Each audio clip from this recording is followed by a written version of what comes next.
poeira sentada, podemos, já fizemos a prece. Que bom. Então, a nossa Luzia, com a palavra, vamos recebê-la, como sempre, com as nossas melhores vibrações, para que ela se sinta na sua casa. Bom, o endereço, a rua de casa ainda não me aconteceu de perder, não, mas eu me perdi. Porque esse trânsito todo aqui mudou, então eu vim no sentido contrário, da Rodrigues Caldas. Aí eu entrei em 2 ruas erradas, eu fiquei rodando aí pelo escuro. Eu disse, professor Eurípides, pelo amor de Deus, me mostra onde é essa pracinha. Demorou um pouco, mas ele mostrou. Enfim. A gente sempre que tem a oportunidade de vir aqui, percebe a utilidade dos conteúdos do método de autocura, porque a gente sabe do trabalho de cura que acontece aqui, e do objetivo geral da doutrina espírita, que é atender ao sofrimento humano. Algumas pessoas dizem assim, que se você perguntar, por que você veio à casa espírita? Porque você procurou o espiritismo? Aí tem umas pessoas que dizem assim, não, eu vim só para ver como é que era. Tem esses casos, né? Não, eu queria conhecer, né? Mas a maioria vem trazido pelo sofrimento mesmo, né? São os conflitos existenciais, são as dores do corpo, da alma, são as questões mediúnicas, que precisam de um atendimento espiritual também. Então, assim, os conteúdos do Autocura provêm de uma obra chamada Plenitude, que até a última vez que eu procurei saber, ainda estava esgotada, infelizmente, do Divaldo Pereira Franco, a psicografia é da Joana de Anjos, né, psicografada por Divaldo, dentro daquela linha psicológica, né, que ela nos traz. E nesse livro, Plenitude, tem um capítulo chamado Método de Autocura. E esse método de autocura, no livro da Joana de Ângeles, são 4 possibilidades de trabalho pessoal com o próprio sofrimento. Como a gente vem aplicando essa proposta lá no Leon Denis desde 98, já há bastante tempo, a gente fez alguns desdobramentos porque a gente percebeu algumas necessidades básicas que estão embutidas nesses 4 passos, mas que precisavam de um atendimento específico. Então, hoje, nós trabalhamos esse conteúdo em 8 reuniões. Então, assim, a gente vai compartilhar com vocês aqui alguma coisa desses conteúdos dentro do que o tempo permitir, até 10h15, né?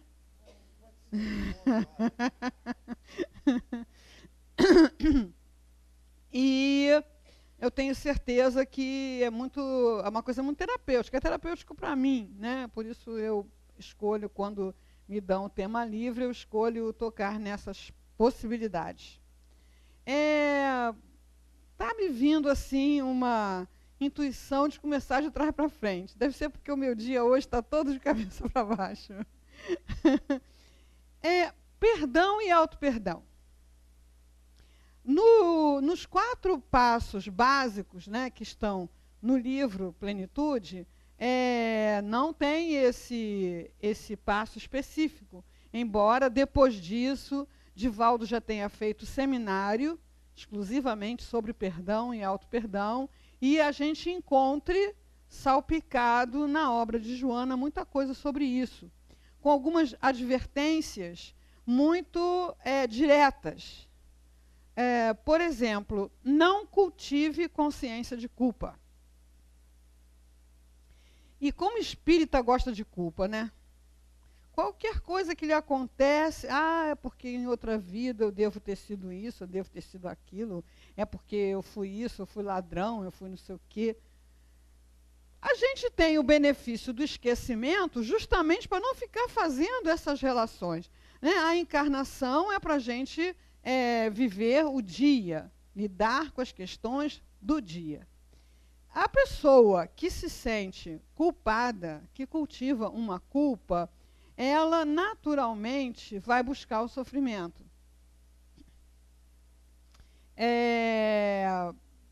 Ela se sente culpada, mas ela também está sofrendo. Então, isso dá para ela uma espécie de alívio muito adoecido. E a outra coisa também, porque na nossa vida também chegam coisas boas, né? De repente chega uma boa amizade, de repente chega uma boa oportunidade de trabalho, de repente chega uma boa oportunidade de mudar para uma casa, para fazer um tratamento.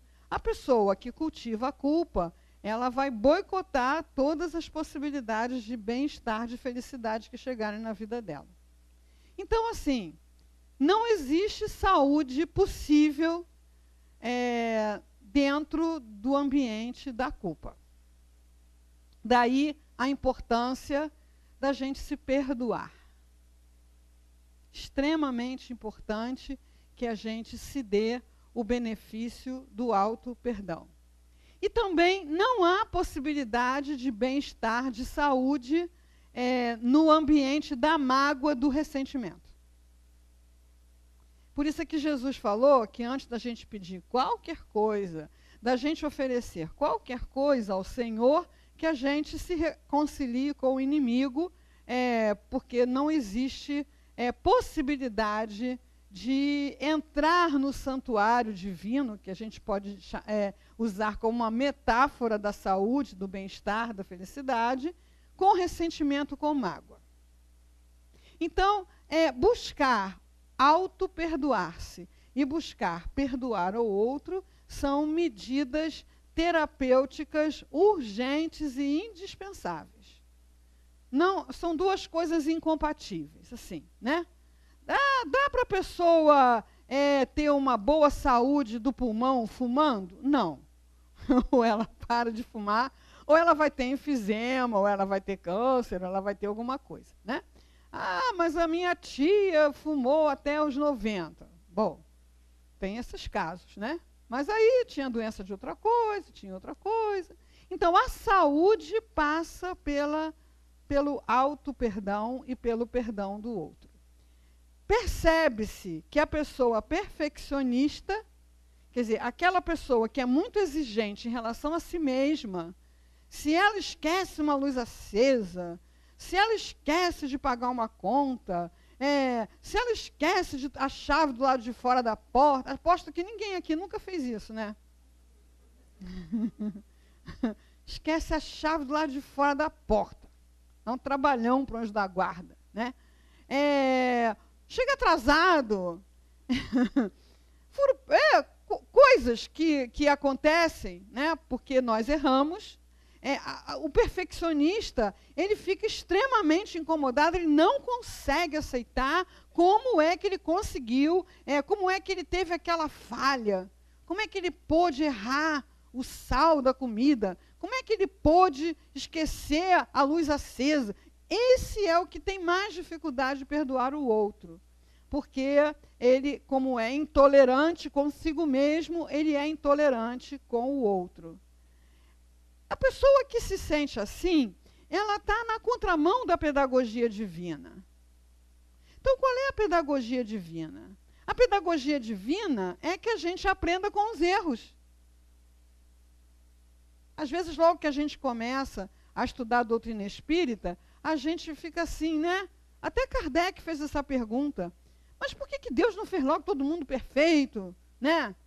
Cada um com a sua harpa, com a sua nuvem, com o seu par de asas, né? Perfeitão, bonitão, blém-blom, bem-blom. Para que a gente tem que errar e errar tanto e cometer tantas crueldades e tantos desacertos e reencarnar esse processo? Por que isso, né? Então, assim, embora a gente não possa, né, os espíritos dão uma resposta para Kardec até assim, sabe? Tipo as que o doutor Herman costumava dar para a gente às vezes lá, né? Quem é você para questionar os mistérios divinos, né? Você cresça e apareça. Mas até para nós mesmos,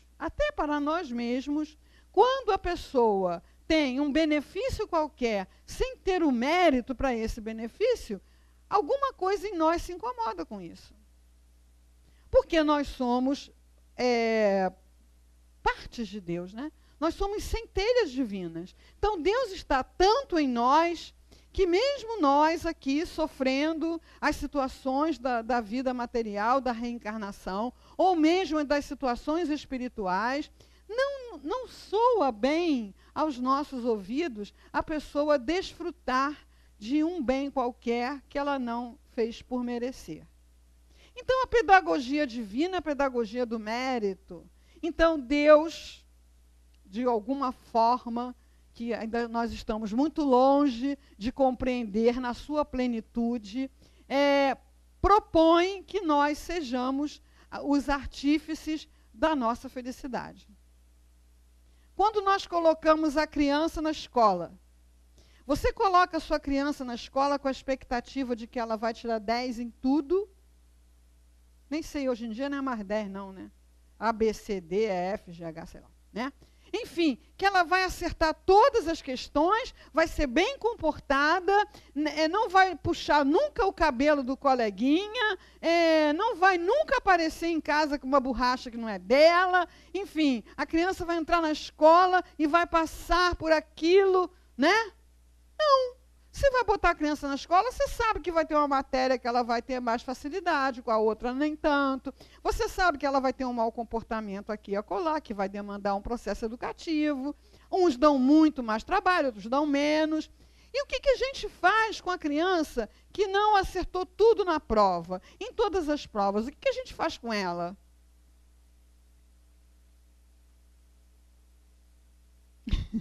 A gente vai ver qual é o motivo, se é porque não estuda, se é porque tem algum problema. Hoje em dia tem vários problemas, DH, DDD, DH, DH, né, não sei o que lá. Hoje em dia tem um bocado de diagnóstico bonito, né?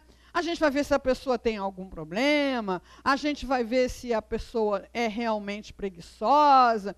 E encontrando essa deficiência, essa falha ou essa complicação, o bom pai, a boa mãe vai fazer o quê? Vai tratar. A boa escola vai fazer o quê? Vai ver que recursos pedagógicos pode movimentar para essa criança. Então, não vai ser a criança que vai dizer que, em virtude do mau comportamento dela, ela vai se aplicar não sei quantas chibatadas por dia. Ninguém vai ganhar nada com isso. Primeiro, ela não tem competência para decidir o que vai ser eficiente na sua progressão. Ela não tem competência para isso.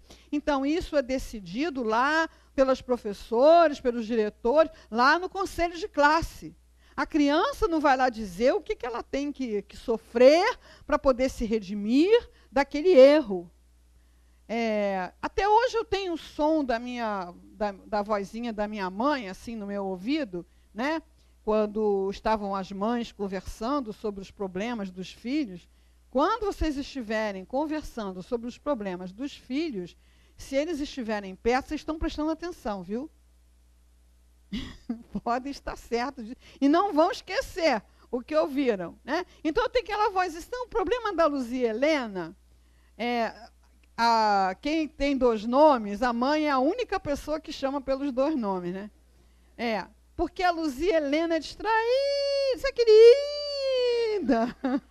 Ela é distraída, né?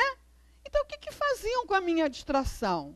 Fizeram alguma coisa que, bem ou mal, eu conseguia aprender a estar focalizado no que eu estava precisando aprender.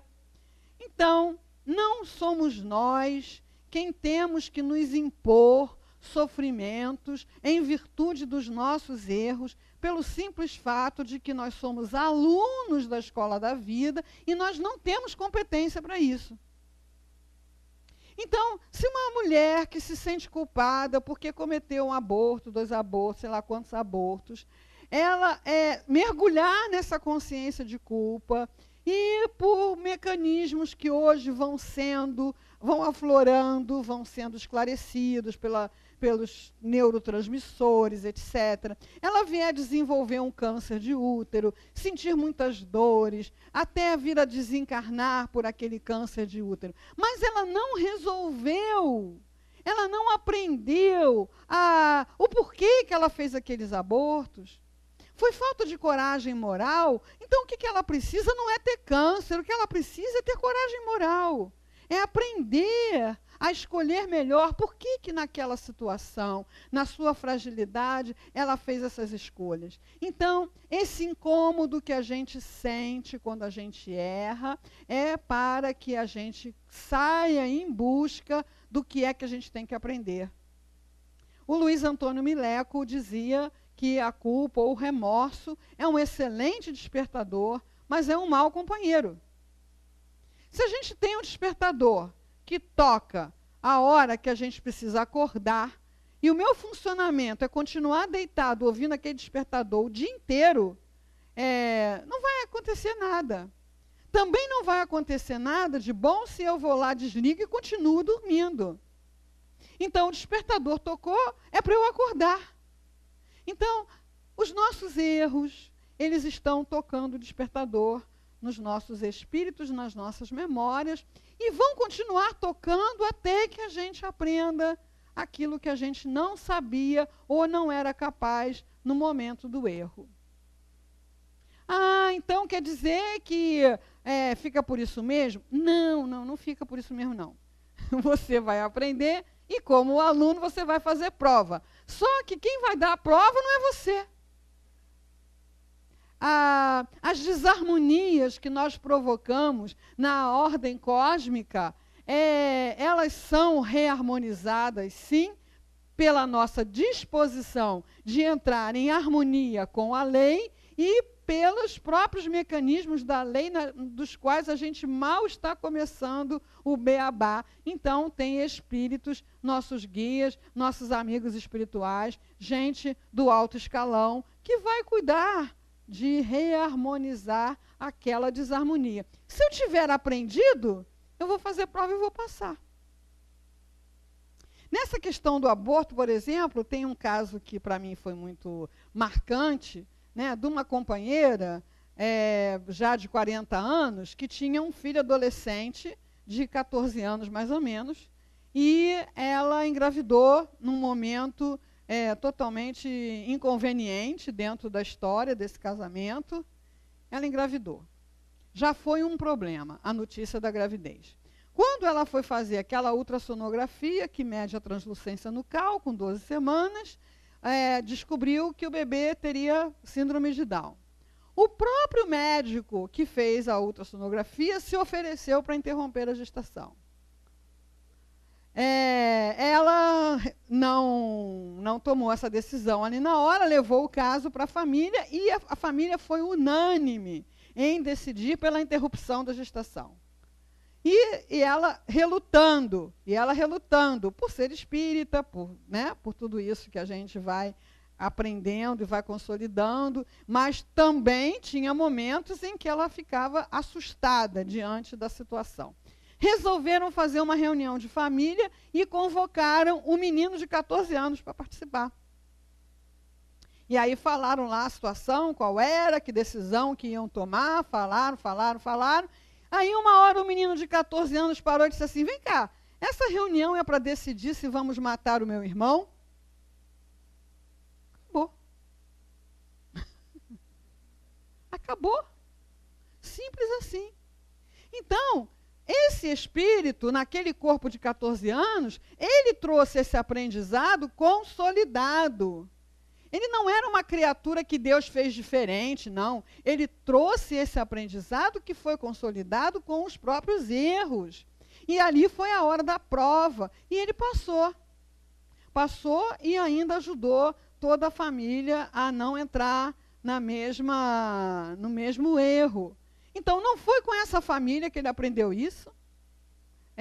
Ele trouxe isso de um aprendizado dos próprios erros. Então, quando nós estivermos atormentados pela culpa, É porque eu fiz isso, porque eu fiz aquilo, porque eu não sei o quê, porque eu não mereço, que eu deixo de merecer. Bom, o que eu devia ter feito?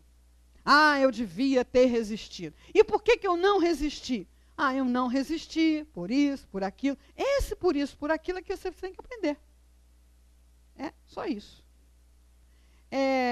A mágoa é uma coisa muito interessante quando a gente conversa com pessoas de várias faixas etárias, com muito sofrimento, que não conseguiram dar uma direção minimamente saudável para as suas vidas. E como é que a gente sabe disso? Tem alguém aqui no Eurípides que está reclamando da mesma coisa há 30 anos? O Gilberto, por exemplo.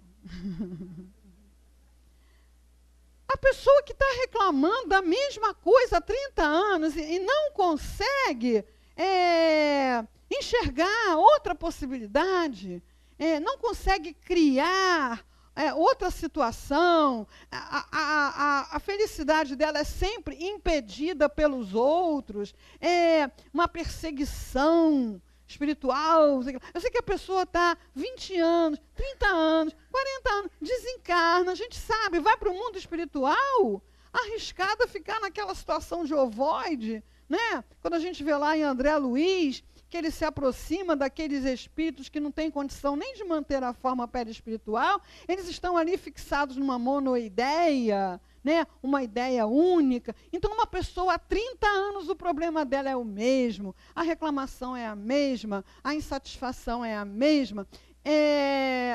Muitas vezes, quando a gente conversa mais longamente com essas pessoas, num atendimento fraterno e tal, o problema era a mamãe. Olha, adulto que fala mamãe, papai, para mim já é um sintoma, né? É um sintoma da pessoa não estar muito bem situada, né, na sua linha de vida, né?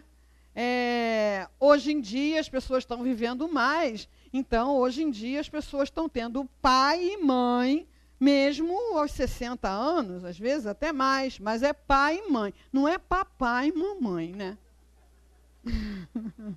Então, assim, a primeira atitude que você vai ter para sair da infância é começar a chamar seu pai e sua mãe de pai e mãe, né? De papai, mamãe, né?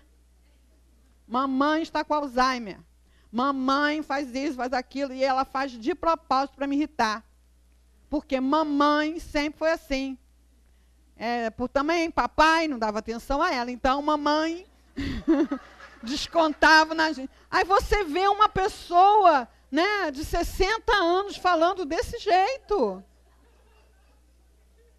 Quando a gente olha assim é engraçado. Mas o que está por trás disso é uma grande ferida, uma grande mágoa da criança. Então, assim, o olhar da criança, o sentimento da criança é um. O olhar do adulto, o sentimento do adulto deve ser outro. Então, quando nós nascemos achando que nós somos o centro do universo, que todos vão nos amar, que todos vão fazer tudo pela gente, que tudo nos vai ser dado, permitido, sabe? A gente nasce com essa sensação que necessariamente vai passar por vários processos de desilusão, porque isso é uma grande ilusão. Então, não tem pai e mãe que dê conta de não magoar seu filho. Não tem. Quando a gente é jovem e pensa em ter os filhos, a gente pensa assim, eu vou fazer com meu filho o contrário do que meus pais fizeram. Aí faz o contrário para você ver. O contrário não vai dar certo, porque muitas vezes é um extremo. Então, a um extremo de rigidez se coloca um extremo de liberalidade, que não coloca limites, que não educa, que não prepara para a vida. Os pais e as mães são criaturas imperfeitas, como os próprios filhos. Então, não tem como não ser magoado por papai e mamãe. Então, A criança não tem como entender a situação que o adulto está vivendo. A criança não tem como entender, mas o adulto tem. Então, em algum momento, você tem que voltar para aquela história da infância, ou da juventude, ou de um relacionamento, e olhar com os olhos de adulto. Eu sempre conto a história da minha avó, Raquel, né? Quem já souber, tenha paciência. Mas a minha avó Raquel foi casada naquele tempo, pegavam as meninas e casavam o mais cedo possível, antes que elas desonrassem a família. Como elas não saíam de casa, elas não arrumavam namorado, não tinha como, né? Então, os pais, geralmente, as casavam com os seus amigos. Então, as diferenças de idade eram um negócio assim, né? 10 anos, 15 anos, 20 anos. Então, a minha avó, aos 13 anos, foi casada com um amigo do pai dela. Hoje em dia, isso é pedofilia, dá até cadeia, né? Naquele tempo, era o ideal, né? E não tinha método anticoncepcional. Então, minha avó se viu casada com este senhor, né? E engravidou um filho por ano. Quando ela tinha 20 anos e 5 filhas, ele desencarnou. Segundo a família, de pato no tucupi. Eu acho que foi de infartão mesmo, né? O que ela fez? 20 anos, viúva, 5 filhas. Ela tinha uma mãe na Espanha, ela mandou uma para lá. Ela tinha uma irmã na Argentina, ela mandou outra para lá. Ela tinha uma outra no Rio de Janeiro, mandou para cá. Ela estava lá e no Pará, nessas alturas, né? E ela ficou com 2 e tratou de arrumar logo um outro casamento. Assim que ela arrumou outro casamento, um filho por ano. E essas 2 tiveram vida de princesa, né? Não, essas 2 tinham que lavar, passar, cozinhar, cuidar de irmão. Eu me lembro, assim, né? Quando essas 5 se juntavam para falar mal de Dona Raquel, sai de baixo. Porque mamãe me abandonou, porque mamãe me mandou para longe, porque lá me maltrataram. Você não sabe o que eu passei ficando perto dela, foi muito pior. Eu tinha que lavar louça segurando o neném na cintura, e não sei o que, e não sei o que lá.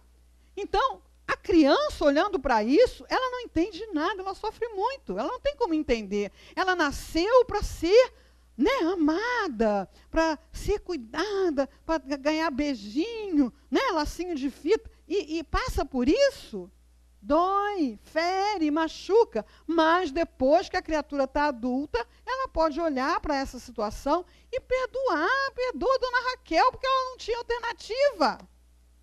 Perdoa, tira essa mágoa de dentro de você. Porque com essa mágoa não tem como você ter bem-estar. Então, nós tiramos esse conteúdo de perdão e auto-perdão de um trabalho de sentimentos, que a gente aborda vários sentimentos. Então, assim, muitas pessoas às vezes vêm falar assim, você fala isso porque você não sabe o que me fizeram. Ou então, você fala isso porque você não sabe o que eu fiz. Então, Paulo de Tarso, né, que fala, o amor cobre a multidão dos pecados, ele não está falando da boca para fora, não. Ele está falando a verdade. Né? Jesus exemplificou o perdão várias vezes, né, com a história da mulher adulta, com a história do ladrão, né, que foi crucificado a seu lado. O perdão e o auto-perdão, hoje, não são prescrições religiosas apenas. São mecanismos de saúde. E não há saúde no território da culpa e da mágoa. Não tem. Você tem que escolher o que você vai querer. A gente tirou isso, como eu falei, de um conteúdo de sentimentos. A medicina não tem mais nenhuma dúvida de que sentimento adoece. Interessante isso, né? Quando você tem uma doença, um problema, uma coisa que não melhora, que não fica boa, que não harmoniza, o seu médico vai perguntar para você, você está com algum problema? Você está estressado? Geralmente, aí ele acerta. Né? É por isso. Por isso que o remédio não está fazendo efeito, porque é do estresse. Por isso que está tendo esse monte de problemas, por causa da ansiedade. É gozado como a gente entra, né, nas epidemias, são verdadeiras epidemias de doenças de sentimento. Então, algumas vezes eu escuto, a pessoa chega no consultório e fala assim, não, doutora, eu sou ansiosa, né? Mas sabe como é que é? Hoje em dia, todo mundo tem que estar ansioso. Eu disse, não, eu não estou, não, nesse momento. A pessoa toma um choque. A senhora não está? Não estou nesse momento, não, né? No momento em que eu estava perdida aqui por dentro, sem achar a pracinha, eu estava. Né? Quando eu achei a pracinha, passou. Porque a ansiedade, ela é muito útil para esses momentos em que você está com um problema que você tem que resolver. É muito útil. Se entrar um leão aqui e nós ficarmos todos calmos, né? Ele vai jantar bem à beça, né? Não vai ter nenhum trabalho. Mas a pessoa que vive em regime de ansiedade o tempo todo, ela coloca uma pressão sobre a máquina orgânica que vai desgastar todas as peças antes do tempo. Ela vai desgastar, inclusive, o mecanismo natural que nós temos para equilibrar a emoção. Nós temos um mecanismo natural que a gente nem se dá conta. Então, por exemplo, às vezes você está preocupado, a pessoa não chegou. A pessoa não chegou. Aí vem um pensamento assim, deve ser o trânsito. Deve ser, mas o celular não atendeu. Deve estar em algum lugar fora de área, né? Esse equilíbrio, ele vem, hoje a gente sabe, de substâncias químicas, né? De serotonina. A gente precisa de serotonina, né? Num nível razoável, para poder lidar com os muitos golpes sobre a nossa serenidade que acontece o tempo todo. No momento reencarnatório em que a gente está, no planeta em que a gente está. Ninguém reencarnou na Terra para ter sossego. Aqueles monges lá no Tibete estavam muito sossegados, botaram logo a China para invadir aquilo lá, porque aqui não é lugar de estar sossegado. Aqui é lugar de estar em trabalho, né? Em trabalho, inclusive, dos sentimentos. Então, é muito bom a gente estar num lugar agradável, sem barulho, né? A cabeça sossegada, sem nenhuma preocupação, desenvolver mecanismos de defesa para não estar se desequilibrando por qualquer motivo. É muito bom, mas é impraticável. Toda hora, a qualquer momento, é uma coisa que inquieta. Então, a ansiedade tem a sua razão de ser na própria sobrevivência. Mas viver em estado de ansiedade é um causador de doenças. E não tem ninguém que seja ansioso. Não é da natureza da pessoa ser ansiosa. Quando eu digo assim, não tem jeito mesmo. Essa é uma coisa que eu aprendi com uma companheira que era facilitadora de neurolinguística. Se você diz assim, não tem jeito, eu sou assim, não tem jeito mesmo. Não tem jeito, eu não consigo, não adianta, eu não consigo, não vai conseguir mesmo. Então, isso é verdade? Não tem jeito, eu não consigo? Não. Então, qual é a verdade? Até hoje não consegui. Quando você diz, até hoje eu não consegui, você abre uma brechinha para poder conseguir amanhã, ou daqui a um mês, ou em algum outro momento. Mas quando você diz, não adianta, eu sou ansioso, a ansiedade é o seu estado natural, psíquico, que vai ter consequências físicas e emocionais. Então, a medicina não tem mais dúvida de que as emoções, os sentimentos adoecem, mas eles ainda relutam em aceitar que os sentimentos opostos podem curar. Acho que eles têm medo de perder o emprego. Mas não parece uma coisa lógica? Então, se o medo adoece, a coragem cura. As pessoas pensam que coragem é uma coisa que a pessoa tem coragem. Não, todos nós temos medo. A coragem é fazer o que tem que fazer mesmo com medo. Quando você faz o que tem que fazer mesmo com medo, você vai se assegurando de que você dá conta de fazer aquilo. O seu medo, quando você cresce diante dele, ele diminui. Quando você era criança, você tinha medo de escuro? Tem gente que ainda tem, né? Quem não levantou e foi acender a luz, continua com o medo até hoje. Tem uma pessoa adulta na minha família que, se ela estiver dormindo, acabar a luz, ela acorda, com medo. Porque acabou a luz. Né? Quem, em algum momento lá da infância, que tinha medo de escuro, um dia, com muito medo, né, levantou, foi lá na cozinha, acendeu a luz, o máximo que achou foi uma barata, perdeu o medo. Mas até fazer, fez com medo. Então, agora, se eu me encolho diante do medo, ele vai me aprisionando, ele vira uma prisão. Então, a pessoa vai dizer, não, eu não saio mais de noite. De noite é muito perigoso. Aí eu fico saindo só de dia e de tarde. Até saber do assalto que aconteceu de tarde. A pessoa não sai mais de tarde, eu só saio de manhã. Até meio-dia eu estou em casa.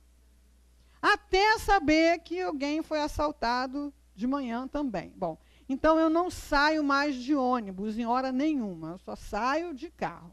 Aí de carro também de táxi. Então o táxi também foi assaltado. Bom, então eu não saio mais sozinho. Aí a pessoa só sai de manhã de táxi acompanhado, né? Também pode acontecer um acidente, sei lá, mas não quer. Aí daqui a pouco a pessoa não sai hora nenhuma, fica dentro de casa o dia inteiro com medo enorme, né? E pode ser alcançada por uma bala perdida.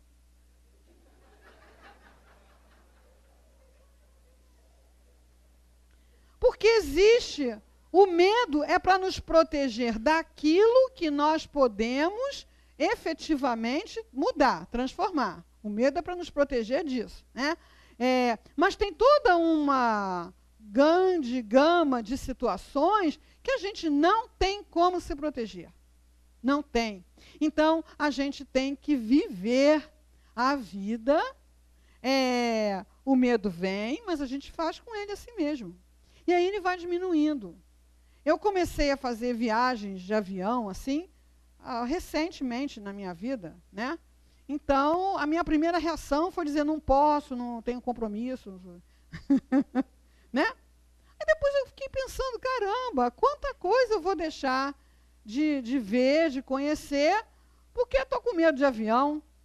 Então, as primeiras viagens eram um medão danado. Eu tomei até floral. Porque uma amiga minha que faz floral, você tem floral para medo de avião? Eu disse, tem. Tem floral para tudo.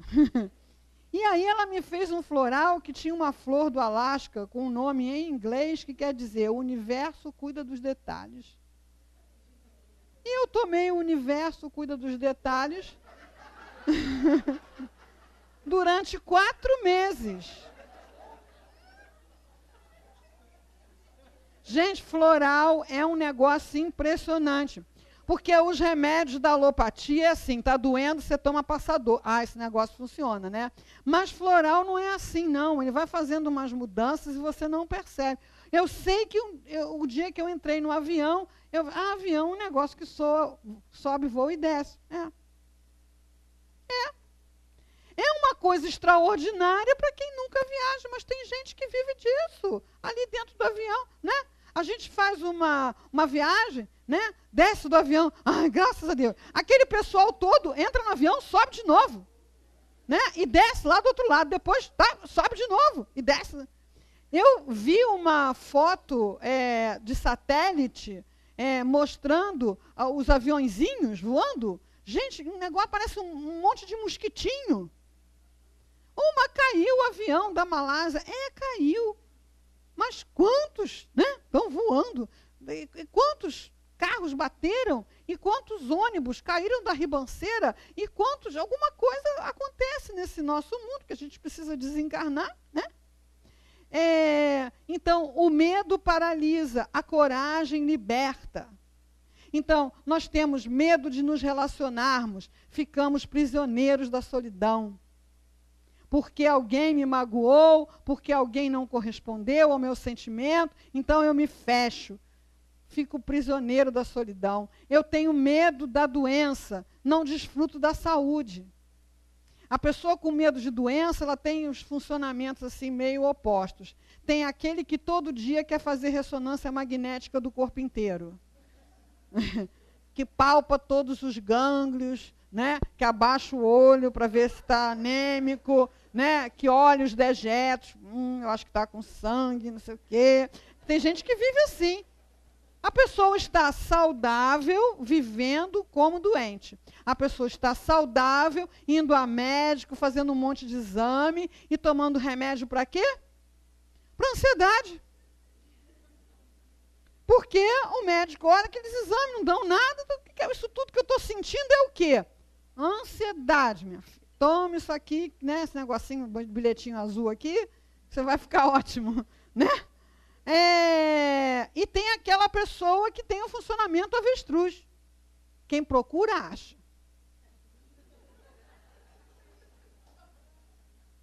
Também não dorme uma noite tranquila, porque o tempo vai passando, a mamografia vai vencendo, o PSA vai vencendo, o preventivo vai vencendo, e a pessoa com aquele fantasma na cabeça. Então, assim, faz o que tem que fazer. Eu agora descobri uma técnica excelente, eu faço exame em shopping. Porque o meu cérebro já aprendeu que shopping é lugar de diversão. O cérebro é burro. O cérebro é burrinho, a gente engana ele fácil, né? Então, quando você vai num laboratório, é um laboratório, aí o cérebro fica tenso. Quando você vai no shopping, o bobinho pensa que você foi fazer compra. A ansiedade é 50%. 50%. Na hora que você está lá, deu um negocinho, mas depois você já desce ali, toma um café, um negócio gostoso, né? Tem que encarar. Porque o André Luiz tem uma frase no nosso lar que eu li há muitos anos, logo que eu comecei a ler André Luiz. Essa frase me marcou muito, assim, alcance a verdade antes que a verdade vos alcance. Ele está falando das verdades espirituais, mas se aplica também às doenças. Então, aquelas doenças que são detectáveis, se vocês não as encontrarem, elas vão encontrar você. Então, se elas podem acontecer, é bom que você descubra logo, trata lá num bom momento, e você tem uma grande chance de manter a sua saúde, sua integridade, sua vida, né? Então, o medo paralisa. O medo paralisa. A coragem liberta. A rotina paralisa. Essa pessoa que reclama da mesma coisa há 30 anos, ela não está usando um patrimônio divino que ela tem, que é a criatividade. Então, não tem gente que é criativo e outro que não é, não. Todos nós somos filhos do Criador. A doutrina espírita já nos revelou que a nossa destinação é ser co-criador. Então, todos temos criatividade. Então, o que acontece? A pessoa reclama sempre da mesma coisa, ela nunca para pensar: de que outra maneira eu posso lidar com isso? Que outra coisa eu posso fazer em relação a isso? Então, esse lugar em que a pessoa fica reclamando, ela está deixando de usar a criatividade. Então, a mulher reclama do marido, o marido reclama da mulher, a mãe reclama dos filhos, os filhos reclamam da mãe, o empregado reclama do patrão, o patrão reclama do empregado, e nunca para perguntar: mas o que eu posso fazer que não seja reclamar? Hoje em dia tem já essa coisa bem institucionalizada e bem conhecida, que é o marido por um dia, né? Um marido, sei lá, que resolve tudo, uma coisa assim, né? Esse negócio começou lá nos Estados Unidos com um cara que ficou desempregado com uma idade de 60 anos, numa época em que uma pessoa de 60 anos não arrumava emprego. Então, ele deu um inventário das habilidades que ele tinha. Então, ele sabia consertar minimamente, né, uns eletrodomésticos, sabia trocar resistência, sabia limpar, desmontar a veneziana para limpar, sabia pendurar quadro, aquelas coisas que as mulheres ficam pedindo para os maridos, nunca fazem, né? Então, ele criou isso. Então, num dia, ele vai na casa da mulher, né? Desmonta a persiana, lava, bota, pendura o secador de roupa, pendura quadro, e eles estão muito especializados. Eu chamei um serviço desse há pouco tempo para o apartamento da minha filha. Ela comprou um fogão gás de bujão e lá era gás de rua. Ela comprou um ar-condicionado 110 e lá era 220. Ela tinha um aquecedor que estava velho lá, enferrujado, e tinha um aquecedor novo, que já tinha sido comprado no armário.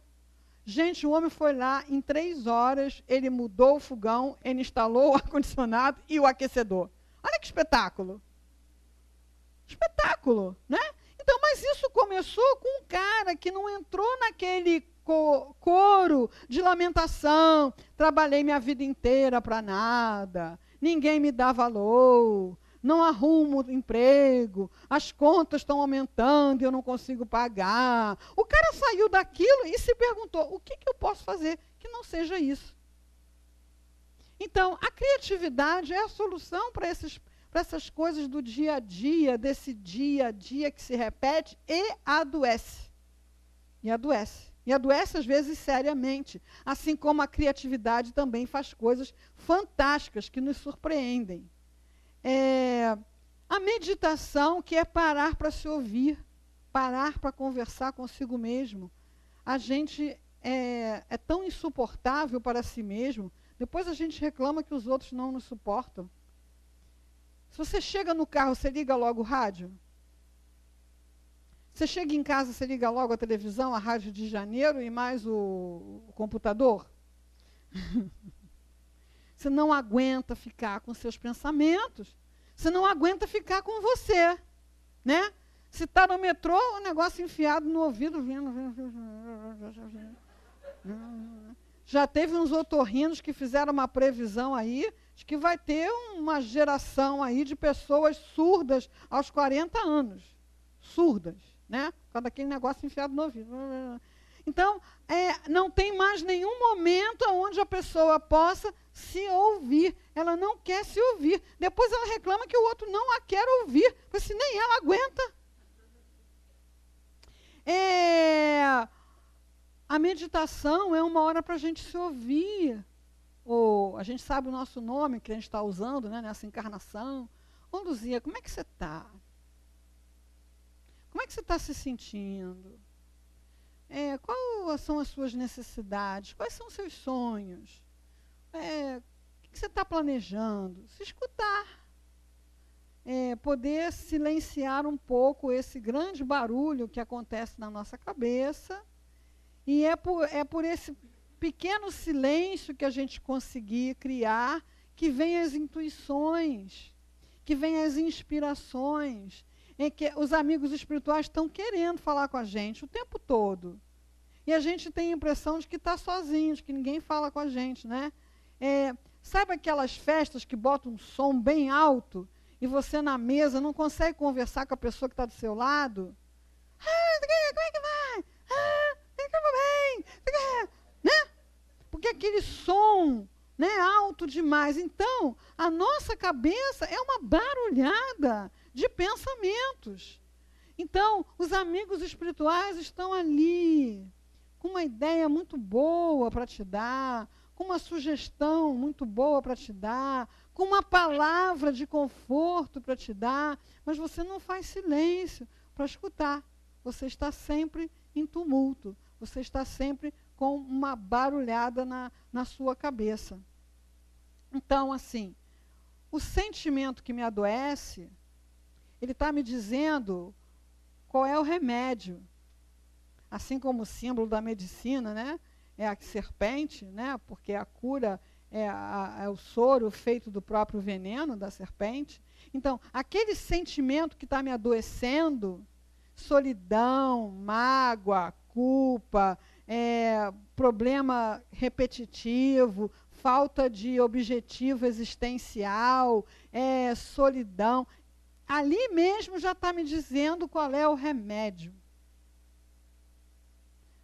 O Divaldo tem uma frasezinha assim em relação à solidão, né? Só é solitário quem não é solidário, né? Então, a solidão é uma escolha.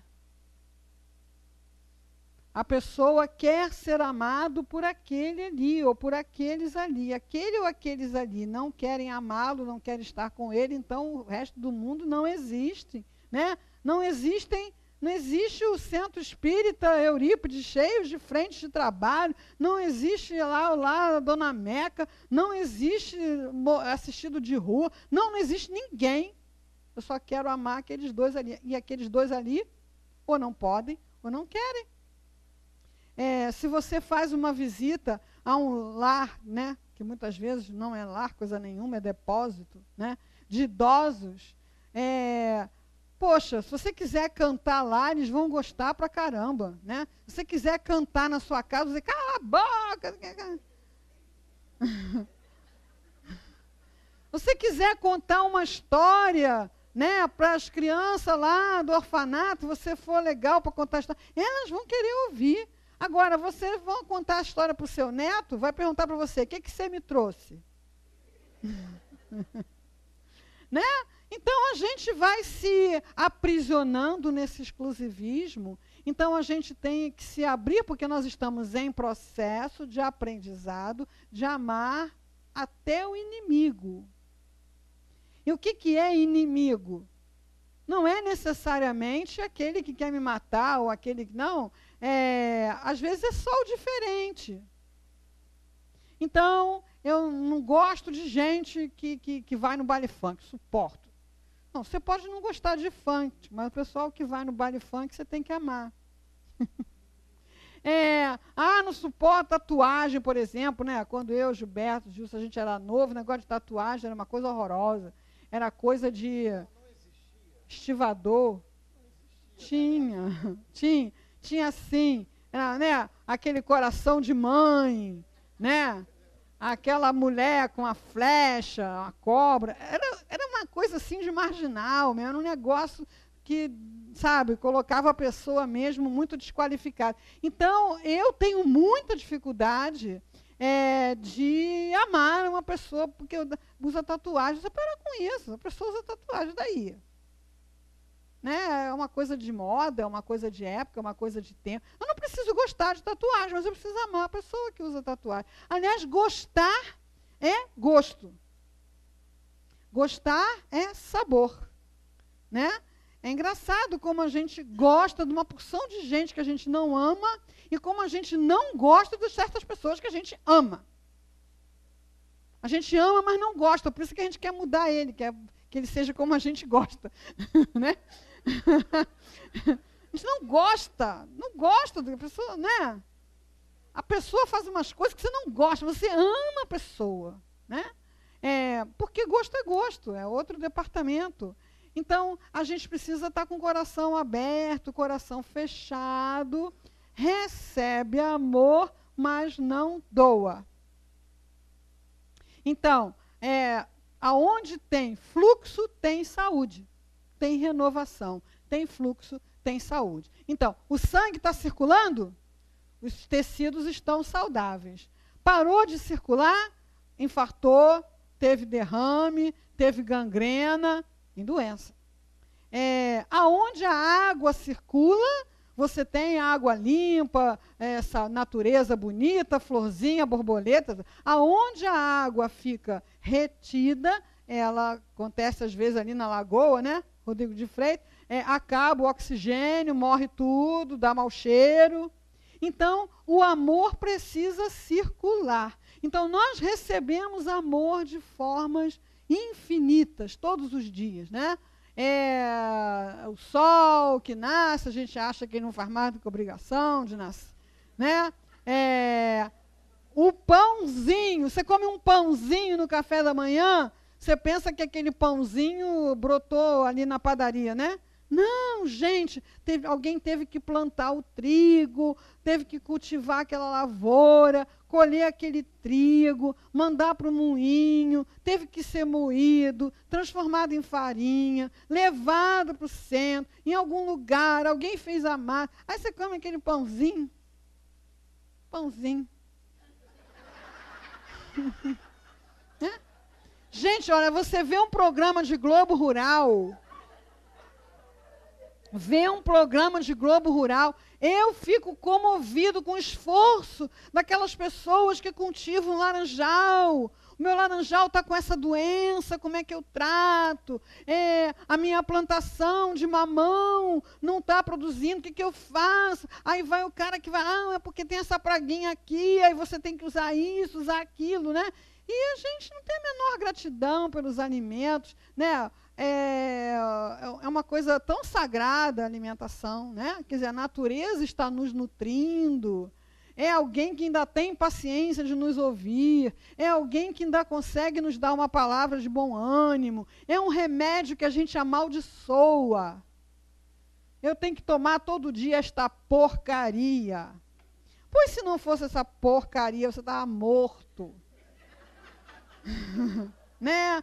E para você ter essa porcaria para você tomar, foi preciso que um camarada estudioso ficasse horas no laboratório, pesquisando para chegar aquilo ali. A minha mãe desencarnou de uma doença que atualmente não tem esse efeito devastador, que foi febre reumática, não é? Não existia penicilina na época em que ela adoeceu, a bactéria fez um estrago no coração dela, né? Então, hoje em dia, se você tiver febre reumática, você vai tomar essa penicilina e vai sair reclamando, porcaria, dói pra caramba, né? Então, nós temos que abençoar os remédios, abençoar as cirurgias, os procedimentos, aquelas coisas que vêm em nosso socorro. Então, a gente recebe amor e não dá, adoece. Porque a gente está com a energia contida. E nós somos usinas de amor, né? Então, eu recebo o amor do trigo, eu não sei plantar nada. Mas eu sei fazer cafuné, eu sei contar uma história, eu sei fazer uma massagem no pé de alguém que está de cama, eu sei ler para quem não pode ler. Então, o amor a gente tem que receber e tem que dar. Quando o amor circula, ele vivifica as células, o espírito, ele traz vida. A vida é amor, o amor é vida. Então, quem não dá amor, porque mamãe vai ficar doentinho de marredeci, porque tem que dar amor. Tem que dar amor. E dar amor é dar mesmo, é dar dado, né? Não é dar com nenhuma recomendação, com nenhuma expectativa de retorno, é dar dadinho, né?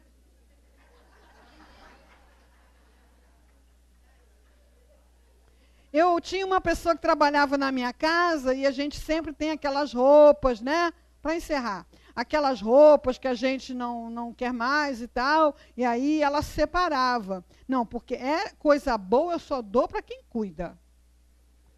Então ela dava e depois ela ia tomar conta, ver como é que a pessoa estava usando aquele negócio que ela deu.